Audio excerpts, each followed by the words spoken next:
l'ambassadeur Abdoulaye Diop a délivré précisément, à Kigali au Rwanda une allocution que j'ai reproduite sur ma page Facebook. C'est une allocution délivrée à l'occasion d'un colloque international sur les questions de paix et de sécurité en Afrique. Le ministre malien des Affaires étrangères s'y est rendu et en a profité pour donner sa compréhension de la question.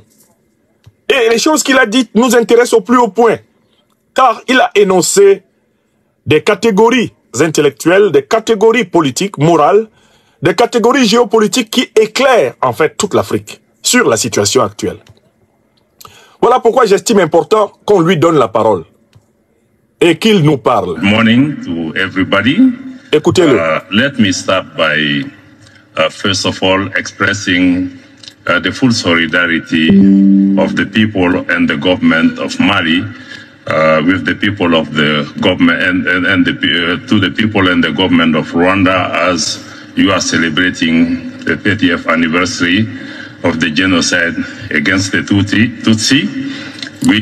Le ministre Abdoulaye Diop commence par prendre la parole et dit la solidarité du peuple et des autorités du Mali envers le peuple et les autorités du Rwanda à l'occasion de la commémoration du 30e anniversaire du génocide des Tutsis et des Hutus modérés du Rwanda, des Tutsis et des Hutus modérés du Rwanda. To some extent also explain very well the topic we are trying to address. I want also to thank the Minister of Defense and the RDF College for extending this invitation to us. Il remercie bien sûr le ministère rwandais de la Défense et tout l'exécutif du Rwanda pour des forces de défense du Rwanda pour avoir ouvert cette rencontre justement à l'intervention du chef de la diplomatie malienne qu'il est. And of course, I convey to you greetings from Colonel Assimi Goïta, the president of the transition of Mali. I'm here with Brigadier General Alou Boy Diara, who I hope... Il transmet les salutations du président du Mali, Assimi Goïta, aux autorités du Rwanda et il compte transmettre bien sûr les amitiés fraternelles des autorités rwandaises aux dirigeants maliens qu'il est venu représenter en compagnie du général Alou Boy Diara, commandant de l'armée de l'air du Mali. Could complement me because I will be speaking maybe at the 30 feet high and maybe with a different perspective. I hope he can take us down to 30 feet so it can provide really concrete reflection. I also want to own... Le ministre Abdoulaye Diop dit que lui, il va s'exprimer au niveau des principes. Donc, il sera peut-être 30 pieds au-dessus de la terre dans sa manière de parler, puisqu'il va s'exprimer du point de vue des principes, alors que son compagnon de délégation, le général, d'aviation Alou Boy Diara, quant à lui, va parler des questions concrètes de défense, des questions vraiment de terrain, en tant qu'officier général. All the issues that have been addressed by my brother Vincent Biruta right now, so it's he talked on some of the issues that I would want to address. So, et il félicite le ministre rwandais des Affaires étrangères Biruta d'avoir abordé vraiment un certain nombre de questions sur lesquelles lui-même il aimerait revenir. Allow me not to come to those one again and to repeat him. I would like to address the topic of the security challenges in Africa by sharing some reflections from our own perspective, specifically the experience. Alors, il voudrait vraiment parler des questions de sécurité en Afrique, mais en proposant des réflexions inspirées de la perspective malienne, des réflexions inspirées de l'expérience malienne. Based on the experience of Mali, I want also at the end to share some lessons that Mali has learned throughout the crisis we have gone through for the past 10 years and so. In terms of the... Il s'agit aussi de partager des leçons tirées des expériences du Mali ces 10 dernières années. Challenges, I don't want to go into the detail. I think there are many. They vary from one country to another.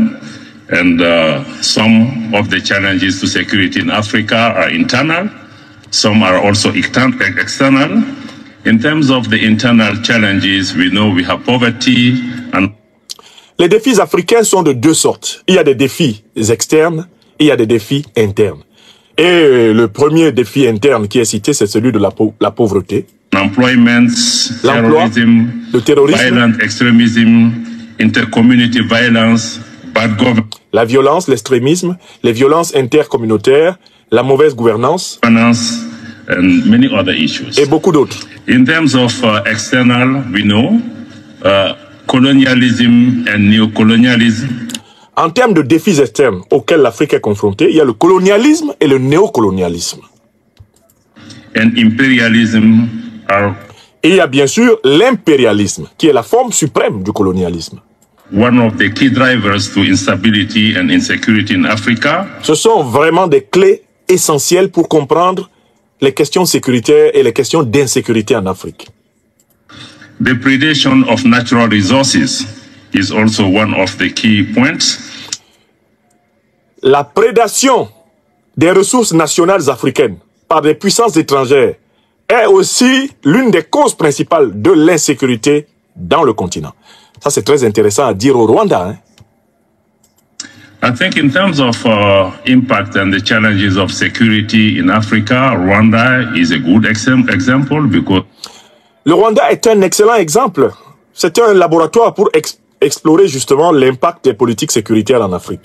Rwanda, the issues we have gone through, especially the genocide, has not been made in Africa. I think the ideology itself has been imported, developed and executed using foreign forces and also trying to... Le Rwanda est un excellent exemple de tout cela parce que le génocide de 1994 au Rwanda a été inspiré par une idéologie étrangère. Justement, l'idéologie coloniale, l'idéologie néocolonialiste, l'idéologie impérialiste. Celle du diviser pour mieux régner, opposer les Africains sur des bases tribales. Cette idéologie qui a été au fondement de la création même de la République moderne du Rwanda explique largement les fondements du génocide. To oppose communities who have been living together for centuries. Cette idéologie colonialiste, impérialiste et néocolonialiste qui consiste à opposer des communautés qui ont pourtant toujours vécu ensemble depuis des siècles, elle a été testée au Rwanda et nous en avons vu les conséquences. And also I think the example of Rwanda is quite exemplary because out of this tragedy, Rwanda has emerged as a source of resilience. Et le Rwanda est vraiment un exemple, malheureusement, parce que il a fallu que le Rwanda émerge grâce à sa résilience de cette tragédie. And trying to build a community and unity among the Rwandese. Et aujourd'hui, on voit que le Rwanda essaye de construire une communauté, une unité, vraiment, bref, de reconstituer pleinement le lien entre les Rwandais. So one of the key challenges, in my view, to Africa's security today is the presence of the foreign military on our soil. Donc, l'une des causes de la déstabilisation de l'Afrique, l'une des causes de l'insécurité en Afrique, c'est la présence des militaires étrangers, des forces armées étrangères sur le sol africain. Well, specifically the foreign military interventions in Africa, which have created chaos and disorder in many countries. Et en particulier, on voit que ces forces étrangères, qui sont source d'insécurité en Afrique, ont créé du chaos et du désordre partout à travers l'Afrique, au profit justement de ces puissances étrangères. I see also the instrumentalization of the regional and international organizations. Je vois également que ces forces étrangères, ces puissances étrangères instrumentalisent les organisations régionales et les organisations continentales pour leurs intérêts à elles.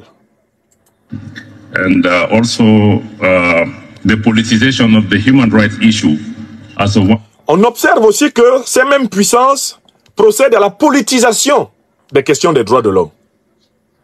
One of the key problems that we have on the continent, I include also the genocide in that. And if you look at this intervention, I will come back to the intervention of Libya in our region, what problems it has created. Et je reviendrai en particulier sur l'intervention des forces étrangères en Libye, qui a déstabilisé toute notre région sahélienne, la région ouest africaine. Et cette intervention est un modèle de tout ce qu'ils font à travers toute l'Afrique. Into our region, so I will work on that one in particular. But the regional organization today, Vincent talked to the necessity of collaboration among the organization, but we need also to think about what type of regional organization we need in Africa. Ceci nous oblige à réfléchir sur le type d'organisation régionale dont nous avons besoin en Afrique. Seront-ce des organisations régionales téléguidées de l'extérieur, soumises aux puissances qui nous attaquent, qui nous envahissent, qui nous déstabilisent, ou seront-ce des organisations régionales connectées aux intérêts des peuples et travaillant vraiment dans l'intérêt de l'Afrique? How can we ensure that the leadership in our regional organization is assumed by Africans themselves and that we are not subjects or we are not proxies for foreign power to achieve their own goal and opposing countries and African citizens? Comment pouvons-nous nous assurer Comment pouvons-nous nous assurer que ceux qui dirigent nos organisations régionales ne sont pas des marionnettes des puissances étrangères, ne sont pas des agents des puissances étrangères pour déstabiliser l'Afrique en fonction des intérêts de ces puissances étrangères? Je trouve très intéressant que ce soit dit au Rwanda. J'espère que les officiels rwandais étaient en train d'écouter. Parce qu'en fait, qu'ils le veuillent ou non, le ministre malien des Affaires étrangères a décrit indirectement le rôle du Rwanda dans la déstabilisation du Congo, sans citer le cas. Ce qu'il est en train de dire là, ça parle aux Rwandais, ça parle aux Africains. Quand on voit ce qui se passe en République démocratique du Congo et le rôle que le Rwanda joue dedans. Bon, c'est intéressant, le diplomate est très fort. Il a dit qu'il ne va pas parler des choses terre à terre. Lui, il va parler des principes. Donc, il vole 30 pieds au-dessus du sol. Et du coup, les vérités sont plus faciles à administrer de cette façon. Écoutons. Another challenge also is the geostrategic interests of certain powers trying to make Africa the private preserve. As we said in France, the chasse gardée. Et l'un des problèmes que nous avons en Afrique, ce sont des pays étrangers, des puissances étrangères qui veulent faire de pans entiers de l'Afrique leur chasse gardée, comme on dit en français. Qui veulent absolument privatiser des régions entières de l'Afrique en fonction de leurs intérêts. C'est un vrai problème que nous avons dans le continent. Competition also still remain a problem. France in particular is one of the bad examples that we have, because if you compare today in Africa the evolution or the political trajectory of Anglophones and Francophone countries, you will see that really Francophone remains still adolescent. Because et dans cette nuisance à la souveraineté du continent, à la paix, la France a joué un rôle très négatif. Et d'ailleurs, ce serait intéressant de comparer l'état d'évolution des pays d'Afrique francophone par rapport aux pays d'Afrique anglophone. Et vous verrez que les pays d'Afrique francophone sont globalement tous maintenus en situation d'adolescence. Ils ne sont pas considérés comme des pays habités par des hommes et des femmes mûrs. Ils sont considérés comme des éternels adolescents, qui seraient donc sous la tutelle de la puissance française. Contrairement aux pays d'Afrique anglophone, qui, eux, sont considérés comme des adultes, émergés et sortis de la tutelle de l'ancienne puissance coloniale britannique. They are hardly able to manage their own business. Ouais. Another key issue, I think, has been also addressed by the previous panel by Dr. Kaberuka and others, is the double standards. And sometimes I will call it even the hypocrisy of... Alors, il y a un autre problème de ces relations internationales. C'est le double standard, c'est l'hypocrisie, c'est la duplicité des puissances qui déstabilisent l'Afrique. Specifically, international powers, Western powers in particular, les pouvoirs if you look at the occidentaux. way they reacted to the Ukraine war is not the same that they did to the crisis in the Sahel. But Si vous voyez la réaction des grandes puissances occidentales à la guerre en Ukraine, vous vous rendrez compte qu'elle est absolument et radicalement différente de la réaction des mêmes puissances occidentales à la guerre en Afrique. Quand l'Afrique subit des déstabilisations, quand l'Afrique subit des barbaries, les mêmes puissances occidentales se comportent autrement, avec indifférence, cynisme. Mais quand cela se passe en Eurasie, on voit très bien que cette fois-ci, le souci est beaucoup plus... life has the same value. So why when we were in the G5 Sahel, we spent 10 years looking for 400 million euros, which we didn't get. Et on voit très bien donc ce 2 poids 2 mesures, alors même que toute vie humaine en vaut une autre. Sinon, comment comprendre qu'on a été, à l'époque du fameux G5 Sahel, pendant 10 ans, en train de mendier, d'attendre 400 millions de dollars. 400 millions de dollars. Alors qu'en Ukraine, in Ukraine, I think they spent billions in a week. Je pense qu'on dépense 1 milliard de dollars en une semaine de guerre. Alors que pendant 10 ans, les pays du Sahel ont attendu 400 millions de dollars, même pas 1 milliard de dollars, mais 400 millions de dollars d'aide qui ne sont jamais venus. Eh bien, en une semaine en Ukraine, l'Occident dépense 1 milliard de dollars. Voilà le double standard en chiffres. This is also, even on the human rights issues, we see that really there is a double standards in looking at human. Et ce double standard se voit sur la question des droits humains. Ils ne sont pas considérés comme valables de la même façon en Europe et en Afrique, par les mêmes puissances. Human rights issues, be it in Africa or elsewhere, you will clearly see what are the difference. But in summary of these causes, En résumé, I see 2 main drivers. The first one is the governance. Il y a 2 grands facteurs de toute la situation de crise sécuritaire que connaît l'Afrique. Le premier grand facteur, c'est la mauvaise gouvernance. Governance. I hope Brian and others will come maybe more extensively on that one. Beaucoup en parleront mieux. The second one I see is the foreign interference.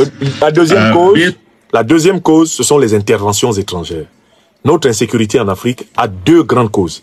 La mauvaise gouvernance des Africains, cause interne, et seconde grande cause, les interventions, les ingérences étrangères. Based on Mali's experience, we think our major problem has been the NATO intervention in Libya, which in my view has not been well think through. Alors, venons-en à la situation du Mali. La principale cause de la déstabilisation massive que le Mali a connue, c'est l'intervention de l'OTAN en Libye. C'est cette intervention de l'OTAN en Libye qui a déstabilisé toute la sous-région, parce que c'est une intervention qui a été faite de manière irréfléchie, de manière incontrôlée. Prepare even well executed. For me, it's really a big geostrategic mistake to say the few.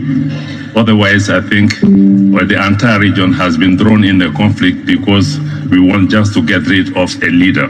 But it has been a game. Alors, donc, on a sacrifié la paix de toute une région parce qu'on voulait absolument tuer un leader, Muammar el-Kadhafi. On a sacrifié toute une région parce qu'on voulait soumettre la Libye. Changer in our region, to say. It does not mean that we didn't have problems in Sahel or in Western Africa, but the major problem has been that when this intervention occurred, it has destabilized totally what we call the Sahel and West Africa for 10 years. And as a consequence... Alors, nous ne voulons pas dire, dit le ministre Abdoulaye Diop, qu'il n'y avait pas de problème politique intrinsèque à la région sahélienne et au pays du Sahel. Ce n'est pas cela que nous disons.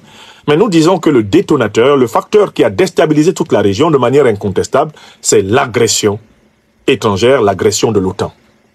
Mali lost about 60% of its territory. Le Mali a perdu dans cette affaire, à un moment donné, au moins 60% du contrôle de son territoire. I will go forward a bit. We had, as a consequence, the French military intervention in Mali.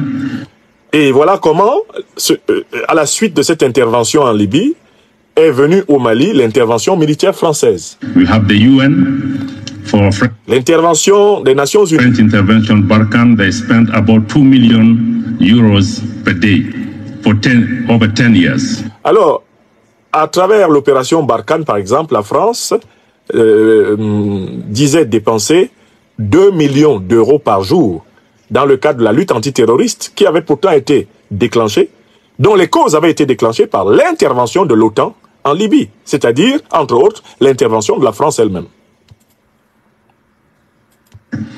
UN mission MINUSMA was spending $1.3 billion dollars per year over 10 years.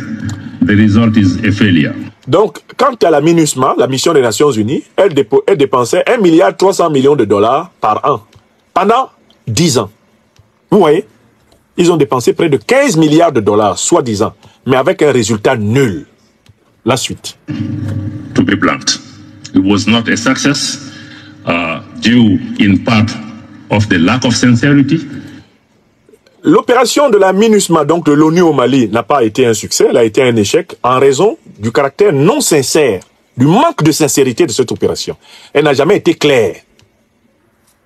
Of the partner, specifically France, who has been playing duplicity. Et notamment, cette opération a échoué parce que plusieurs partenaires membres de cette opération étaient dans la duplicité. C'était notamment le cas de la France. But Malians, and also regarding the UN, it was the inadaptation of the peacekeeping force.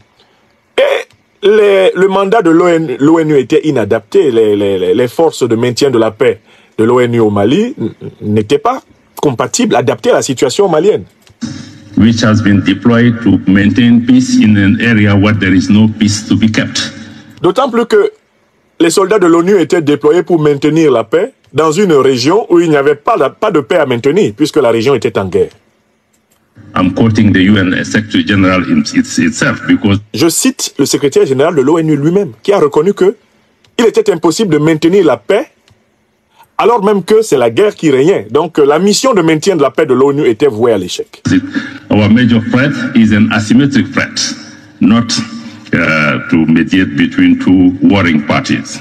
So when President Goïta and... Alors nous avons en réalité une menace asymétrique que connaît notre région, et cela ne peut pas être fait à travers des troupes. On ne peut pas gérer une telle menace avec des troupes dites de maintien de la paix. The team came into the power. They have decided we need to get out of this paradigm, otherwise we will spend the 100 years in this problem. We have decided to go... La nouvelle équipe qui est arrivée au pouvoir avec le président Assimi Goïta a donc décidé de sortir du paradigme qui pendant 10 ans a échoué. Elle a compris qu'il fallait sortir justement de ce paradigme encadré par les puissances étrangères, par les forces étrangères, et qui conduisait le Mali à un délitement permanent. Into paradigm shift, because mostly the security in Mali for the past 20 years or so has been built under the foreign presence, which has been... En réalité, le problème c'est que pendant très longtemps, la sécurité au Mali a été conçue sur le fondement de l'assistance des forces étrangères. C'est-à-dire que ce sont les puissances étrangères qui devaient garantir la sécurité du Mali. Et ça, c'était ça l'erreur fondamentale, la faute. In a failure, as I said, we said, okay, let's go to the basic to put the security of the Malians in the hands of the Malians. Malians should... Donc les Maliens ont dit, cette fois-ci, nous allons donc changer. La sécurité du Mali va être confiée aux Maliens. Ce sont les Maliens eux-mêmes, les forces armées maliennes elles-mêmes, qui vont être en première ligne pour sécuriser le Mali. Et non plus la MINUSMA, Barkhane et consorts. Be responsible for the security, die for the country, preserve the sovereignty and the unity of the country. En effet, ce n'est qu'à partir du moment où ce sont les forces armées du pays elles-mêmes qui préservent l'intégrité et la sécurité du pays que la souveraineté du pays est de nouveau active. We have made significant investments in building the capacity of the army, having a new vision for our army, a new strategy. Today we are spending 1/4 of our budget. Nous avons donc décidé de mettre les moyens pour rebâtir notre armée au Mali. Sachez qu'aujourd'hui, le Mali dépense 1/4 de son budget au financement de son appareil de sécurité et de défense. In the military, because we have no choice. As a consequence, today, Mali, who has lost 60% of the territory down the road, with our own meager resources, we have been able to retake Kidal, which has been not under the control. Et grâce à ce changement de doctrine, grâce à cette réappropriation malienne de l'appareil sécuritaire et à son renforcement, le Mali, qui avait perdu 60% de son territoire, a été capable d'en recouvrer d'énormes pans, y compris la ville symbolique de Kidal, qui pendant plus de 10 ans d'occupation militaire étrangère du pays était toujours entre les mains des terroristes. le Mali est redevenu maître suprême de son territoire. Role of the government for the past 10 years in many other areas. Today, Malians have full control of their territory, and this is also a big success where the major foreign armies didn't succeed. Et aujourd'hui, tout le monde voit très bien que l'armée malienne a réussi là où les plus grandes puissances étrangères présentes au Mali à travers l'ONU, à travers Barkhane et consorts ont échoué. On voit très bien que l'armée nationale malienne est réussie là où pendant plus de 10 ans, toutes ces forces qui voulaient tant de bien au Mali ont échoué. This paradigm shift is also based on the reaffirmation of the Malian sovereignty, which we resume into 3 principles. The first one is whatever in our relations with our partners is to respect the sovereignty of Mali, to respect the sovereign choices and the choice of partners of Mali, and to make sure in all decisions the vital interests of the Malian people are looked after and respected. Cette révolution géostratégique et géopolitique a été faite sur la base d'une doctrine des 3 piliers, la trilogie malienne. Le respect du principe de souveraineté, le respect du droit des Maliens de choisir leurs partenaires dans le monde et le respect et la défense des intérêts vitaux du peuple malien. Ce sont les 3 principes qui guident la politique malienne sous le leadership du président Assimi Goïta. Let me end by sharing with you 10 lessons that we can take from our experience. Laissez-moi donc conclure mon propos en partageant avec vous 10 leçons que nous pouvons tirer de l'expérience de la lutte contre l'insécurité chez nous, au Mali, et qui peuvent être utiles à toute l'Afrique. 10 leçons. Chers téléspectateurs, vous avez été les témoins privilégiés de cette analyse politique profonde et inspirante avec le Dr Franklin Nyamsi. Maintenant, c'est à vous. Réagissez en commentaire, partagez vos réflexions et vos idées. Si cette vidéo vous a éclairé, n'hésitez pas à l'aimer et à la partager avec vos amis. Ensemble, nous construisons l'Afrique de demain. Restez connectés sur Afrique Diverse TV pour encore plus d'informations et de débats passionnants. À très bientôt.